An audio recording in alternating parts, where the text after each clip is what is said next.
Good morning दोस्तों, कैसे हैं आप लोग। मैं अच्छी हूँ। और आप बताएं कैसा है वहाँ का मौसम। यहाँ तो हमारे गांव में मौसम बहुत अच्छा है।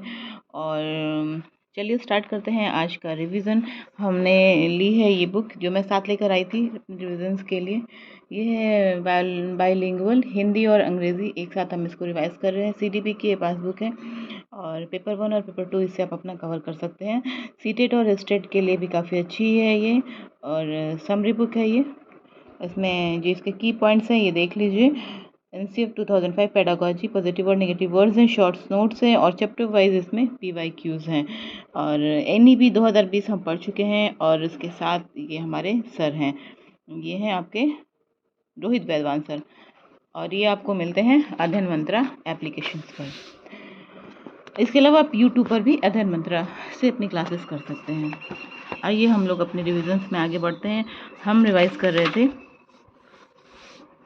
ये मैथमेटिक्स, लैंग्वेज और साइंस। मैथमेटिक्स हमने कर लिया था। और ये है देखिए एनसीएफ 2005। और गांव से निकलने से पहले हम आपको अपनी दादी माँ को भी ज़रूर दिखाएंगे, क्योंकि मिलने तो हम उनसे ही आए हैं यहाँ पर। और चलिए अब स्टार्ट करते हैं हमारी आज की पढ़ाई। एक बार इसका हम लोग डिफिनेशन देख लेते हैं। NCF 2005 national curriculum framework. National curriculum framework, commonly known as NCF, is driven with the visions to address issues such as equality of opportunity, assessing learning quality, experiences, educational purpose। राष्ट्रीय पाठ्यचर्या रूपरेखा को आमतौर पर NCF के पूर्ण के रूप में जाना जाता है, जो अवसरों की समानता, सीखने के आकलन, गुणवत्ता के अनुभव, शैक्षिक उद्देश्य आदि जैसे मुद्दों को संबंधित करने के लिए की दृष्टि से संचालित किया जाता है। The ministry of education had set up a national advisory committee under the chairmanship of Yashpal ji to study the issues of overburdening of school children. The committee is also known as the Yashpal Committee।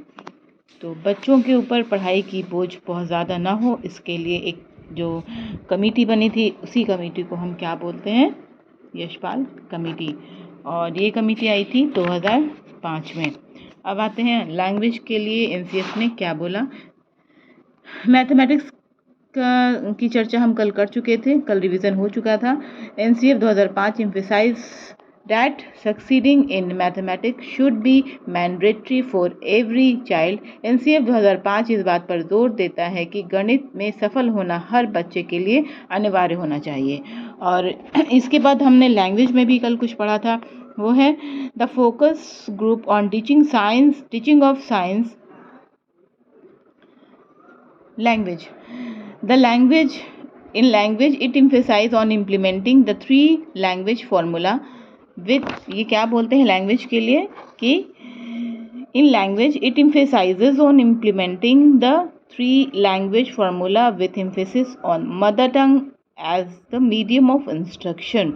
भाषा में यह निर्देश के माध्यम के रूप में मातृभाषा पर बल देने के साथ 3 भाषा सूत्र को लागू करने पर बल दिया जाता है। किसमें, एनसीएफ 2005 में। और साइंस के लिए इन्होंने क्या बोला, the focus group on teaching science emphasise an experiment based learning in school science curriculum. विज्ञान के शिक्षण पर फोकस समूह ने स्कूल विज्ञान पाठ्यक्रम में प्रयोग आधारित शिक्षा पर जोर दिया था। और improving school laboratories and workshop and required to promote culture of experiment based learning while reducing the importance of external examination।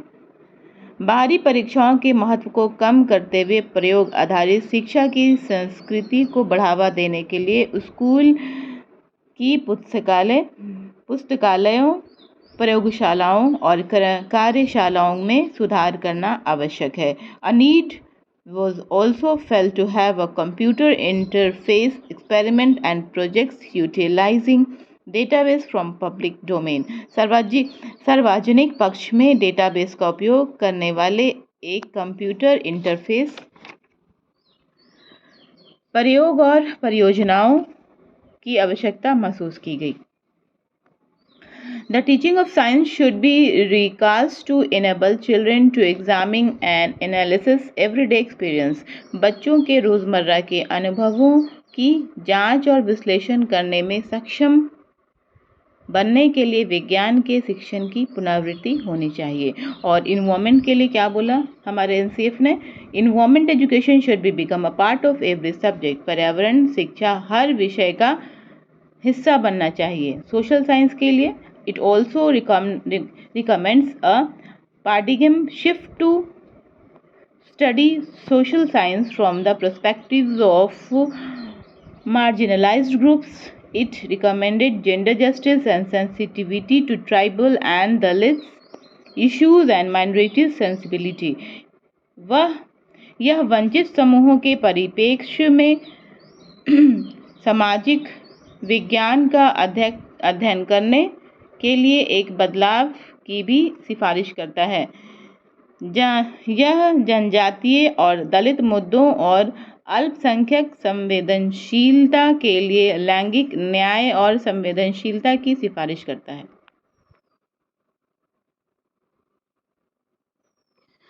Arts education, the NCF 2005 has recommended arts subject at all stage covering all major species music, dance, visual arts and theatre. NCF 2005 में सभी 4 प्रमुख क्षेत्र अर्थात संगीत, नृत्य, दृश्य कला और रंगमंच के आच्छादन करने वाले सभी चरणों में एक विषय के रूप में कला की सिफारिश की है। Art education is not only relevant for developing creativity and appreciation of arts among students, but is also necessary for inculcating art-based inquiry skill in the student. कला शिक्षा न केवल छात्रों में रचनात्मक और कला की प्रशंसा विकसित करने के लिए प्रासंगिक, बल्कि छात्रों में कला आधारित पूछताछ कौशल को विकसित करने के लिए भी आवश्यक है। ये सारे पॉइंट्स हैं जो हमें याद रखने हैं, जिससे हमारी ऑब्जेक्टिव्स बन सकते हैं। कोई भी क्वेश्चंस जो हमारे ऑब्जेक्टिव्स के रूप में आते हैं वो हमारी थ्योरी से ही लिए जाते हैं। अगर हमने एक बार अपनी थ्योरी कर ली तो ऑब्जेक्टिव ज़रूर हम कर पाएंगे, और वो भी सही। To know the importance of India's heritage craft both in terms of their economic and aesthetic values, Bharat के विरासत शिल्प के महत्व को उनके आर्थिक और सौंदर्य दोनों मूल्य को संदर्भ में जानना। To develop students personalities and mental health, छात्रों के व्यक्तित्व और मानसिक स्वास्थ्य को विकसित करने के लिए। To spread awareness of India's vast and diverse art heritage, Bharat की विशाल और विविध कला विरासत के बारे में जागरूकता फैलाना। और to develop creative and critical thinking skill among student, छात्रों में रचनात्मक और महत्वपूर्ण सोच कौशल विकसित करना। तो ये सारी चीज़ें हमें सोशल साइंस के लिए बोली गई थी एनसीएफ 2005 में एजुकेशनल पॉलिसीज एंड कमीशंस के अंतर्गत। According to NCF role of teachers, NCF के अनुसार शिक्षक की भूमिका क्या होनी चाहिए, आइए जानते हैं। The national curriculum framework 2005 of India 2005 of India expects a teacher to be a facilitator of children learning in a manner that helps children to construct knowledge। आज बहुत अच्छी हवा चल रही है और इसलिए ये पेज उड़ रहे हैं बार बार हवा से, फ़ैन से नहीं, ये नेचुरल हवा से उड़ रहे हैं। हमारे आंगन में से हवा यहाँ आ रही है और मैं अपने आंगन के वरांडा में बैठकर ये रिकॉर्डिंग्स कर रही हूँ आपके लिए, और ख़ुद के लिए भी रिवाइज जो कर रही हूँ वो यहीं बैठ के कर रही हूँ। आपको बताया है कि मैं अपने गाँव में आई हुई हूँ, तो हमारे गाँव से मैं भी पढ़ने का मज़ा मैं ले रही हूँ। और अच्छी बात है कि हर जगह आप जहाँ भी चाहें पढ़ाई तो कहीं से भी हो सकती है, बस थोड़ी सी आपको कंसंट्रेशन की ज़रूरत होती है। मैं बस इतना जानती हूँ, मेरे अकॉर्डिंग पढ़ाई जो है वो सिर्फ एक ध्यान है, और ध्यान लगाकर आप कहीं से भी अपनी पढ़ाई कर सकते हैं, फिर वो शहर क्या और वो गाँव क्या, और भी कैसी भी हालात हो, कैसी भी सिचुएशन हो, अपने आप को ऐसी जगह पर आप अपना थोड़ा सा अपने माइंड को पीस में कीजिए और पढ़ना शुरू कर दीजिए, क्योंकि एग्ज़ाम आपके सर पर है। तो अब ये नहीं सोचना होगा कि हम कहाँ पर हैं, किस जगह पर हैं। रिवीजन को कंटिन्यू रखना है, छोड़ना नहीं है बिल्कुल। जिस तरीके से मैं पढ़ रही हूँ, अगर आप कहीं छुट्टियों में भी जा रहे हैं या फिर कहीं पर इंगेज भी हैं तो थोड़ा मोड़ा आप अपनी पढ़ाई को अपने साथ रखिए ताकि आपकी कंटिन्यूएशन बनी रहे। तो चलिए आगे रिवाइज करते हैं। A teacher also function as a learner, counselor, manager, assessor and innovator. एक शिक्षक भी एक शिक्षार्थी, परमदर्शिता, प्रबंधक और मूल्यांकनकर्ता और प्रवर्तक के रूप में कार्य करता है। The role of the teachers is considered to view learners as active participants in the learning and not as recipient of knowledge. शिक्षकों की भूमिका शिक्षार्थियों को उनके सीखने में सक्रिय प्रतिभागियों के रूप में देखने के लिए माना जाता है, ना कि ज्ञान के प्राप्त के रूप में। शिक्षक को अपने जो शिक्षार्थी हैं उनके एज अ फ्रेंड के रूप में रहना चाहिए ताकि बच्चे जो हैं उनके साथ ज़्यादा अट्रैक्ट हों, उनकी बातों को ज़्यादा, जितना वो उनसे क्लोज होंगे उनके बातों को वो ज़्यादा अच्छे से समझ पाएंगे। उनका जो भय है वो शिक्षक के प्रति वो ख़त्म होगा। डर के प्रति बच्चे जो हैं क्लासरूम में अपने शिक्षकों से क्वेश्चंस नहीं पूछ पाते हैं। इसी डर को ख़त्म करने के लिए एनसीएफ ने कुछ रूल बनाए। NCF 2005 encourage inclusive education because it is about making school a place where all children can participate and learn. NCF 2005 समावेशी शिक्षण प्रणाली को प्रोत्साहित करता है क्योंकि यह स्कूल को एक ऐसी जगह बनाने के बारे में है जहां सभी बच्चे भाग ले और सीख सकते हैं। तो आज हमने कंप्लीट कर लिया आपका NCF 2005 और कल हम पढ़ेंगे, मौका मिला तो, जब भी मौका मिला हम ये कोठारी कमीशन को टच करेंगे।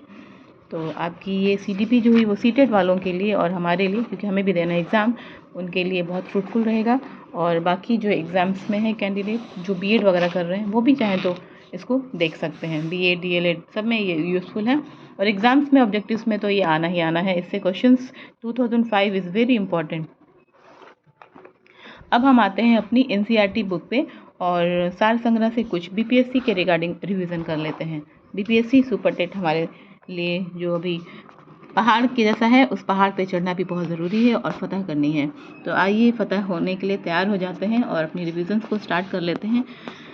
आधुनिक भारत का इतिहास, यूरोपीय कंपनियों का आगमन थोड़ा सा जानते हैं। व्यापार हेतु समुद्री मार्ग से भारत आने वाले प्रथम यूरोपीय कौन थे? पुर्तगाली। यूरोप से भारत आने के लिए समुद्र मार्ग की खोज किसके द्वारा हुई थी? वास्को ड गामा द्वारा। और हाँ दोस्तों, अपनी रीजनिंग और अपनी मैथमेटिक्स की क्लास आप रेगुलर रखिए और अपनी रिवीजन कंटिन्यू रखिए, क्योंकि हमारे आधे पोर्शन जो है वो आएंगे। कम से कम 10 क्वेश्चन तो आने ही आने हैं रीजनिंग और आपकी मैथमेटिक्स से। बाकी आपकी जनरल GS होगी और फिर इंग्लिश और हिंदी। और GS में भी आपका जो स्वतंत्रता आंदोलन वगैरह है उससे क्वेश्चन ज़्यादा आएंगे। तो ये सारी चीज़ें हमारे सिलेबस के अकॉर्डिंग ही हमें रिवीजन करना है, वक्त कम है। जो सिलेबस है क्वेश्चंस उसी से आने की संभावनाएं ज़्यादा हैं। यूरोपीय कंपनियों का आगमन, तो हमने ये क्वेश्चन किया अभी। व्यापार द्वारा समुद्री मार्ग से भारत आने वाले प्रथम यूरोपीय कौन थे? पुर्तगाली। और हाँ, मैंने आपको बताया नहीं, मैं विपिन सर से जो है विपिन यादव सर, उनकी मैथ मस्ती की क्लास काफ़ी अच्छी होती है और उन्होंने 5 बजे शाम में, मैं लिंक कोशिश करूँगी शेयर करने की, तो वो 5 बजे अभी क्लास शुरू करें हैं जो सिर्फ BPSC के लिए है। उन्हीं की टॉपिक्स वो मैथ की टच करेंगे। तो आप चाहें तो आप वहाँ जा करके अपनी क्लास शाम 5 बजे कर सकते हैं।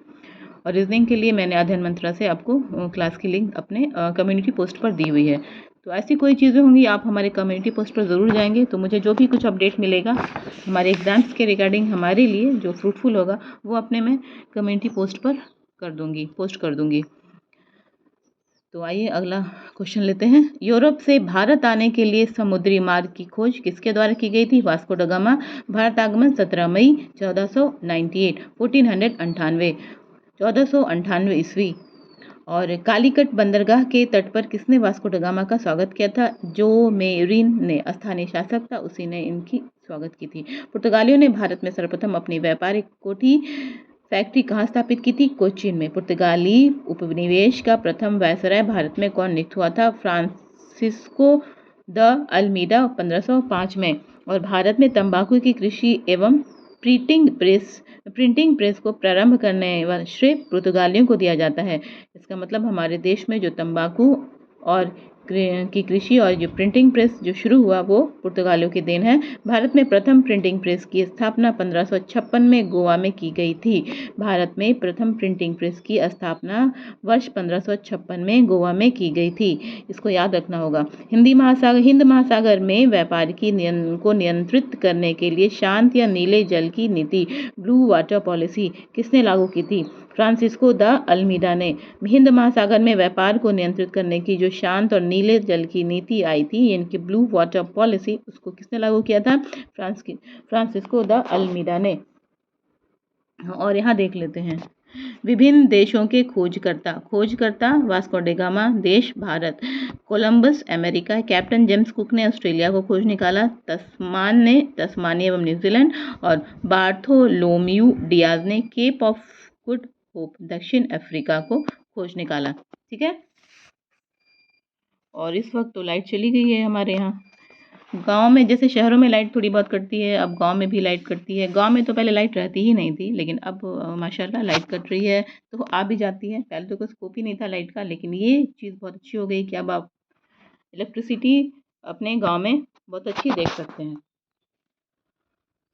और अब यहाँ आते हैं भारत में विदेशी कंपनियों का आगमन।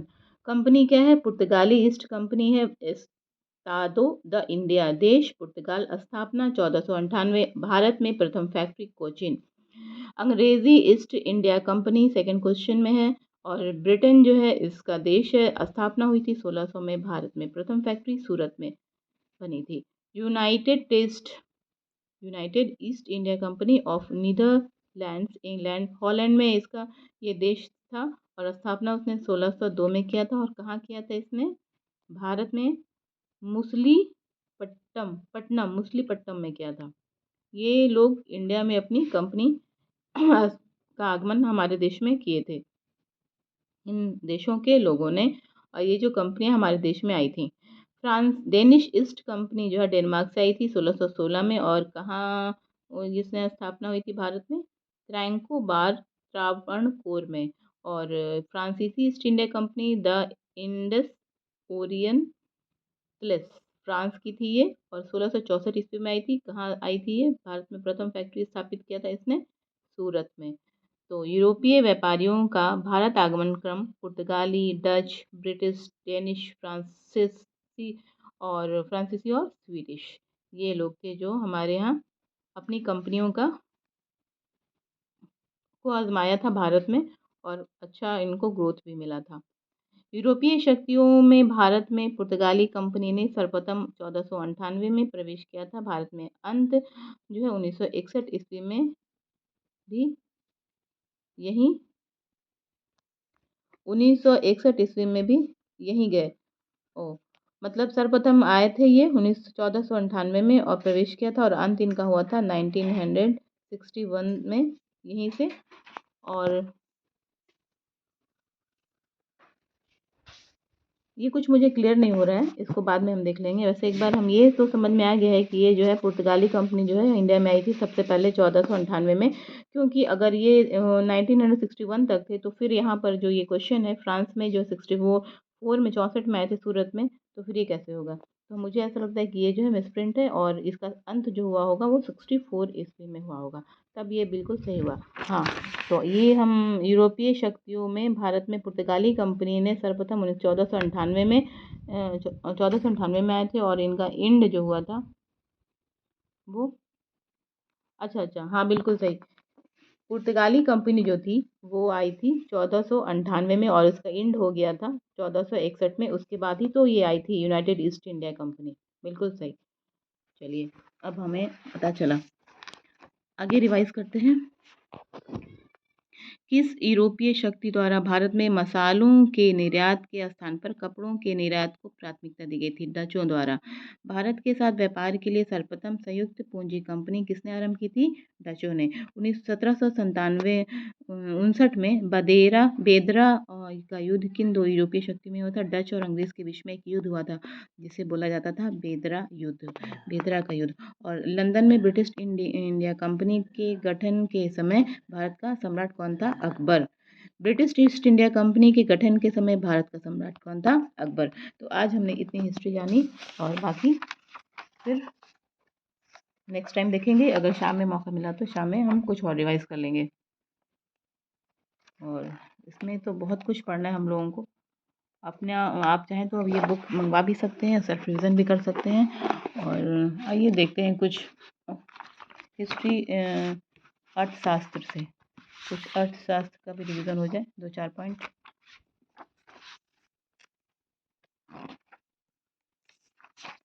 अर्थशास्त्र में हम शुरू करते हैं आज से। क्या? मध्यकालीन भारतीय इतिहास, भारत का मुस्लिम आक्रमण। आइए 2-4 पॉइंट इसके देख लेते हैं और इसको कंटिन्यू करेंगे अगले वीडियो में। इस्लाम धर्म के प्रवर्तक हज़रत मोहम्मद का जन्म कब हुआ था? 1570 में। कहाँ हुआ था? मक्का में। हज़रत मोहम्मद की मृत्यु कब हुई थी? 1632 ईस्वी में। और भारत का नाम हिंदुस्तान किसने रखा था? ईरानियों ने। यूनानी भारत को कहते थे इंडिया। और हिंदू शब्द का सर्वप्रथम प्रयोग अरबों ने किया था। हिंदू शब्द का प्रथम प्रयोग किसने किया था? अरबों ने किया था। और भारत का प्रथम सफल मुस्लिम आक्रमण कब हुआ था? 1712 ईस्वी में बिन कासिम द्वारा। 1712 में सिंध को विजित करने वाला ये जो है बिन कासिम था, मोहम्मद बिन कासिम। और अरब जो है वो अरब आक्रमण के समय सिंध शासक कौन था? दाहिर। तो ये आपकी जो है भारतीय इतिहास की बुक है। और ये देखिए इसमें कुछ फीचर्स भी दिए हैं। दृष्टि की बुक बहुत अच्छी है, आप चाहे तो मंगवा सकते हैं, बहुत महंगी नहीं है ये। आप इसको जो है इस बुक की प्राइस बहुत ज़्यादा नहीं होगी। हाँ देखिए, मात्र 90 रुपये की ये किताब है। आप चाहें तो इसको बाई कर सकते हैं। और काफ़ी अच्छी किताब है। ये मेरे पास पहले से ही बुक थी, तो जिसके लिए मैं जो हूँ कुछ कुछ पढ़ते रहती हूँ।